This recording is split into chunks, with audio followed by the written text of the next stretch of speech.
ওই লোক কি চা বানাবো খায় আমার তৃপ্তি মিটবো, তোমার হাতে চা না কিনে আমার ঘুমায়। কও কথাগুলো ফাইনাল, কালকে থেকে তুমি আর দোকানে বইবা না। বই রেখে কিছু কইছে তোমারে? এই জায়গায় খুরশেদ বইয়ের কথাই লোকেন, বইরা তোমার বাপের বয়সী, হ্যাঁ তোমার আমি বিচার দিব কেন?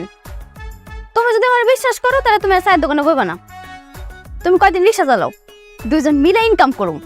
রাজা তুমি জানো না আমার শ্বাসকষ্ট ঝামেলা আছে, এ তো পরিশ্রমের কাম করা দেবো? আল্লাহ, দুনিয়া কি কামের অভাব আছে? অন্য কিছু করবা। আচ্ছা আমার সময় দাও, আমি 2টা দিন ঠান্ডা মাথায় ভাবি, চিন্তা করি, চিন্তা করে একটা বিষয় বাইর করি। এই ফাঁকে আমি দোকানে যাবো, যাই তোমার হাতে চা খাই চলাম ফ্রিতে, মনে থাকবো। এর মধ্যে কিন্তু আমার কোনো রকম চাপ দেওয়া যাবো না, প্রেশার দেওয়া যাবো না। আচ্ছা ভালো কথা, এই জীবন সাথে টি-স্টোর কি তুমি একলা চালাইতে পারবা? 2 দিন না 4 দিন চালাই তোমার কোনো সমস্যা হইব না। ভালো পারুম, তোমার থেকে ভালো পারুম চা। আচ্ছা বহ বহ, না এত রাগারাগি করে লাভ নেই।